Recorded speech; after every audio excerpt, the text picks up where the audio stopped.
Alrighty, we are ready for Magic Tree House number 17, Tonight on the Titanic by Mary Pope Osborne. We're ready for chapter 3, and the title of that one is SOS. As we come to pictures, I will show them to you. Jack stared at the name of the ship. "You know what happened to the Titanic, don't you?" he said softly. Annie nodded her head. "It hit an iceberg and sank," she said. "But I don't get it. I thought the ship was unsinkable." "That's what people thought when the Titanic was built," said Jack. "But they were wrong." Suddenly, steam gushed out of the ship's smokestacks. Then the engines cut off and the Titanic stopped moving. "We better just go home," said Jack. "There's nothing we can do here. We'll have to find another lost ship, a safer one." "No, we have to stay and help," said Annie. "We can escape in the treehouse anytime we want." "But what can we do?" said Jack. "This ship's going to sink no matter what. We can't change history. And we can't take anyone into our time with us." "Yeah, but maybe there's a way we can help," said Annie. "How?" said Jack. "I don't know," said Annie. "Let's look around." Holding Teddy, she disappeared down a stairway. Jack followed her to a lower level. Annie put Teddy down on the deck, and the dog sniffed the chunks of ice that had fallen off of the iceberg. The ship seemed strangely empty. "Where is everyone?" Annie asked. "Maybe they're still asleep," said Jack. "They probably don't even know the ship hit something." Annie and Jack started toward the front of the Titanic. "Come on, Teddy," said Annie.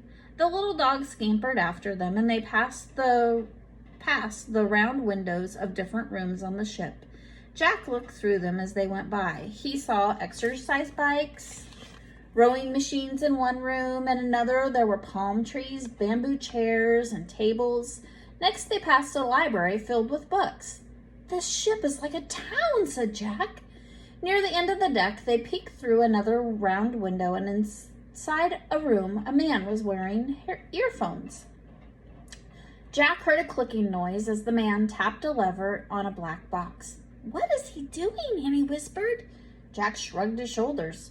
Another man stood nearby, and he had a white beard and wore a fancy uniform. "Send the international call for help," he ordered. The man with the headphones. "Tell all ships close to come at once. We're sinking."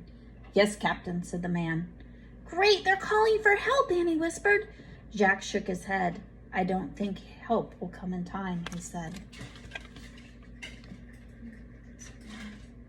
There's the captain of the ship.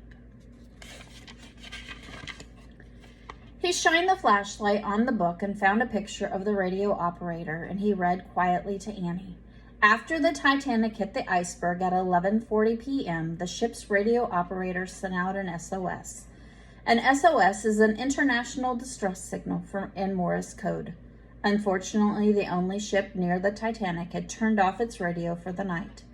All the other ships who received the message were too far away to help. When the Titanic sank around 2:20 a.m., she was all alone. "That's terrible," said Annie. "I wonder what time it is now," said Jack. "I don't know," said Annie. Jack pulled out his notebook and he wrote, "SOS sent out. Titanic sinks at 2:20 a.m. "He's leaving," whispered Annie. "Hide," said Jack. He and Annie both moved into the shadows. The captain stepped out onto the deck. "Tell the men to start loading the lifeboats now," the captain ordered the deckhand. "Yes, Captain," the man answered. The captain and the deckhand left. Annie turned to Jack. "At least that's good," she whispered. "Everyone can get into lifeboats." "I don't think that's good enough," said Jack. He began to read from the book again.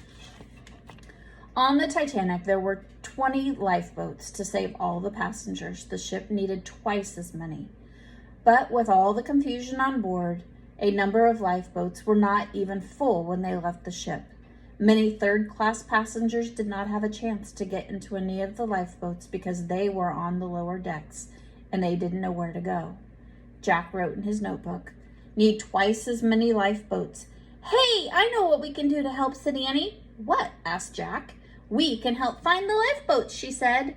"You're right," said Jack. "With our book, we can find our way to the lower deck." He turned the page to a map of the ship, and he and Annie studied it. "We'll start at the grand stairway," said Jack. He traced a path with his fingers, and then we'll go down to the third-class cabins to this way.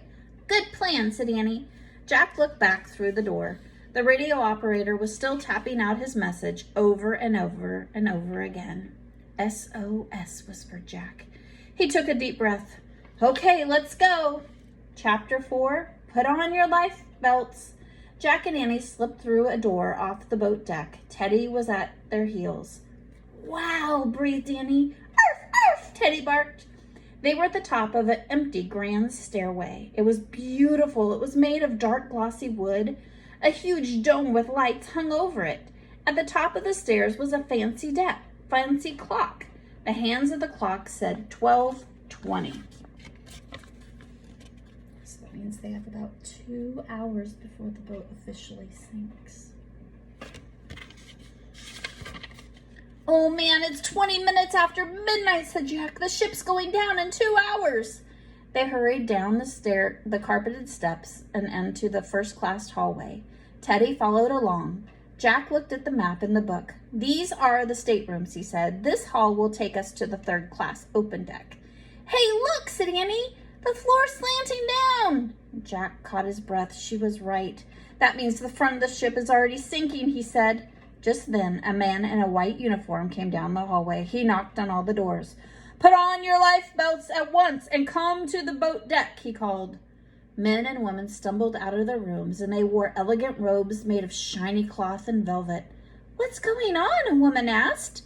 There's been an incident, the man in the uniform said cheerfully. Oh, how silly, said the woman. It's not silly, said Annie. Do what he says.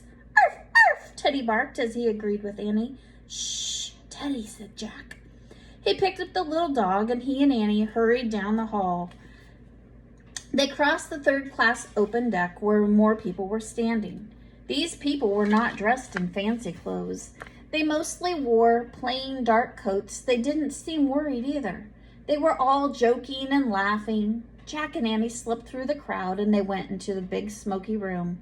4 men were playing cards. A woman played the piano, and a young couple danced to the music. Put on your life belts and go to the upper deck, Annie shouted. The people looked at Annie in surprise, and the card players just smiled at her. She opened her mouth to yell again, but Jack pulled her out of the door. Come on, he said. We have to get down to the third-class cabins before it's too late.